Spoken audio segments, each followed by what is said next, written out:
ہدایت کے لیے اللہ نے رمضان کے مہینے کا انتخاب فرمایا۔ جتنی آسمانی کتابیں ہیں ان کو اللہ تعالیٰ نے رمضان المبارک میں اتارا، جتنے چھوٹی کتابیں ہیں صحیفے ان کو بھی اللہ تعالیٰ نے رمضان المبارک میں اتارا۔ ہمارے نبی پاک صلی اللہ علیہ وسلم کو نبوت بھی اللہ تعالیٰ نے رمضان المبارک میں عطا فرمائی۔ نبی تو پیدائشی ہی نبی ہوتا ہے، اس کا جو ظہور ہوا وہ رمضان المبارک میں ہوا۔ ساری آسمانی کتابوں کی جو ہمیں تفصیل ملتی ہے، جو نہیں معلوم وہ بھی رمضان میں ہی اتری، لیکن جو کچھ لکھا ہے تو ابراہیم علیہ السلام پر جو چھوٹی کتابیں اتری وہ یکم رمضان کو تھیں، اور عیسیٰ علیہ السلام پر جو تورات اتری وہ 2 رمضان کو تھی، موسیٰ علیہ السلام پر جو تورات اتری وہ 2 رمضان کو تھی، اور داؤد علیہ السلام پر جو زبور اتری وہ 6 رمضان کو تھی، اور عیسیٰ علیہ السلام پر جو انجیل اتری وہ 8 یا 12 رمضان یا 18 رمضان کو تھی، اور ہمارے نبی پاک صلی اللہ علیہ وسلم پر جو قرآن اترا یہ 21 رمضان المبارک، پیر کا دن 21 رات جبریل غار حرا میں جو آیا ہے دن کے وقت نہیں آیا، رات کے وقت آیا ہے، اور پیر کی رات تھی 21ویں رات تھی، اور شب قدر تھی۔ ابھی رمضان تو نہیں آیا تھا، رمضان کے روزے فرض نہیں ہوئے تھے، وہ تو مدینہ میں جا کے ہوئے ہیں، لیکن مہینہ رمضان ہے اور 21 ہے، انا انزلنا فی القدر، اور وہ شب قدر تھی 21ویں اس رات، اور اللہ تعالیٰ نے اپنے محبوب صلی اللہ تعالی علیہ وسلم کو نبوت کے بارے میں خبردار فرمایا۔ نبی تو آپ اس وقت بھی تھے بھی آدم علیہ السلام کی مٹی اکٹھی نہیں ہوئی تھی۔ رضی اللہ تعالی عنہ نے آپ سے پوچھا، یا رسول اللہ متی وجبت لک النبوہ، آپ کو نبوت کب ملی؟ تو آپ نے یہ نہیں فرمایا کہ 40 سال کی عمر میں، آپ نے ارشاد فرمایا کہ کنت نبیا وان آدم بین الروح والجسد، اے ابو میں اس وقت بھی نبی تھا جب ابھی آدم علیہ السلام کی کہانی بھی شروع ہوئی تھی، پہلے سے ظہور اعلان بار کیا گیا 21 رمضان۔ رمضان کا مہینہ ہدایت کا مہینہ ہے، یہ موسم ہے، موسم جیسے کپاس کا موسم ہوتا ہے کہ مئی آتا ہے، اپریل مئی آتا ہے تو کپاس کی تیاری شروع ہو جاتی ہے، اور جب اکتوبر آتا ہے تو گندم کی تیاری شروع ہو جاتی ہے، جب جون آتا ہے تو چاول اور دھان کی تیاری شروع ہو جاتی ہے، جب فروری آتا ہے تو آم کے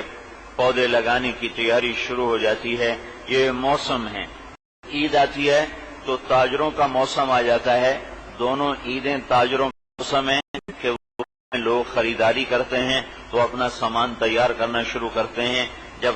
گرم ہوائیں چلتی ہیں تو پتلا کپڑا بنانے والے اپنی تیاری شروع کرتے ہیں کہ اب ہمارا پتلا کپڑا فروخت ہوگا۔ جب سرد ہوائیں چلتی ہیں تو موٹے کپڑے کا سٹاک رکھنے والے وہ تیاری کرتے ہیں کہ اب ہمارا موسم آ رہا ہے، اب ہمارا کپڑا فروخت ہوگا۔ رمضان ہدایت کا موسم ہے، رمضان یہ ہدایت کا موسم ہے، یہ دعوت کی محنت کا موسم ہے کہ نبیوں کو پیغام دعوت جو ملا وہ رمضان میں ملا، اور جو اس امت کے لیے پہلا معرکہ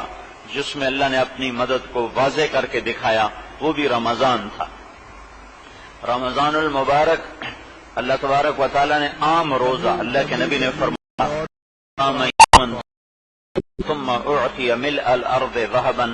يستوفي ثوابه دون يوم الحساب، جس شخص نے نفل روزہ رکھا، نفلی روزہ، نفلی رمضان کا فرض نہیں، نفل روزہ رکھا شوال میں، اور شوال سے لے کر آخر شعبان تک جس نے نفل روزہ رکھا، پھر اللہ کا نبی اس 7 بر اعظم کو سونا بنا دیا جائے، 24,000 کلومیٹر کا یہ گیند، اسے سونا بنا دیا جائے اور اسے پیش کیا جائے اور اسے یوں کہا جائے کہ یہ آپ کے روزے کا بدلہ ہے، تو اللہ کے نبی نے ارشاد فرمایا یہ سونے سے بنا ہوا جہان اس ایک نفل روزے کا بدلہ نہیں بن سکتا۔ تو فرض روزہ، آواز آواز نہیں آ رہی، صبر کرو بھائی، کوشش کریں گے۔ من سان نفسہ فی شہر رمضان، جس نے رمضان کے مہینے میں فرض روزہ رکھا اور اپنے نفس کی حفاظت کی، لم فیہ مسکرا، کوئی نشہ آور چیز استعمال نہیں کی، لم یعمل فیہ خطیئۃ، کوئی گناہ نہیں کیا، لم یقذف فیہ مؤمنا ببہتان، کسی مسلمان پر زبان درازی نہیں کی۔ یہ زبان سب سے زیادہ انسانوں کو جہنم میں گرانے والی ہے۔ سب سے زیادہ جہنم میں جانے والا طبقہ اس زبان کی وجہ سے ہوگا۔ یہ میرے نبی نے معاذ بن جبل سے فرمایا، معاذ تمہیں سارے دین کا خلاصہ بتاؤں، سارے دین کا نچوڑ بتاؤں، نچوڑ سارے دین کا۔ کہ جی بتائیں، تو آپ نے مجھے دیکھو، آپ نے زبان نکالی،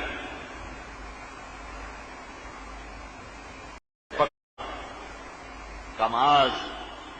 یہ زبان سارا دن لوگوں کے عیب چنتا اور پکڑتا اور بولتا ہے۔ میرے بھائیو، میرے نبی نے فرمایا، وَهَلْ يَكُبُّ النَّاسِ فِي نَارِ جَهَنَّمَ إِلَّا حَصَائِدُ أَلْسِنَتِهِمْ، سب سے زیادہ جہنم میں دھکا دینے والا عمل زبان کا بول ہوگا، زبان کا بول ہوگا، زبان کا بول ہوگا۔ یہ سب سے زیادہ نیک لوگوں کی بتا رہا ہوں، عام لوگ بھی بڑے بڑے ہیں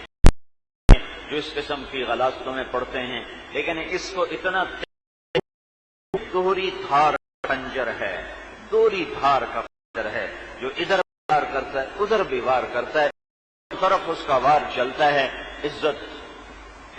در پہ، ایمان کے در پہ، پگڑی اچھالنے کے پیچھے، عیب پکڑنے کے پیچھے، برائی اچھالنے کے پیچھے پردہ پوشی کا سبق بھول گئے اور عیب چننے کا سبق یاد کر لیا، پکا کر لیا۔ پردہ پوشی بھول گئے اور چادر پھاڑ کے عیب نکال کے باہر لوگوں کو بتانا، یہ وظیفہ حیات بن گیا۔ سنگین ترین زبان کا بول، جس نے روزہ رکھا، نفس کی حفاظت کی، گناہ نہیں کیا، شراب نہیں کی، زبان کی حفاظت کی، کسی مسلمان پہ بہتان نہیں باندھا، تو اللہ ہر روزے کے بدلے میں، ہر روزے کے بدلے میں، اور رمضان 29 کا ہو تو بھی آپ کا اللہ 30 لکھتا ہے، تو 29 کا ہو تو اللہ کے دربار میں 30 کا ہی حساب دیا جاتا ہے۔ اور ہر روزے کے بدلے میں اللہ تعالیٰ جنت میں اس روزے، ایسا روزہ رکھنے والے کے لیے اللہ ایک سجدے پر 1500 نیکی لکھی جاتی ہے۔ جو 8 پڑھ کے نکل گیا اس نے کتنے ہزاروں نیکیوں کا نقصان کیا۔ جو 8-10 پڑھ کے نکل گیا، جس نے پڑھی ہی کوئی نہیں، جس نے 8 پڑھی 10 پڑھی اور جوتا اٹھایا اور گھر چل دیا، گھر میں کام بھی کوئی نہیں، جا کے گپے مارنی ہے، گھر کتنا بڑا ہوگا، 2 کنال 4 کنال،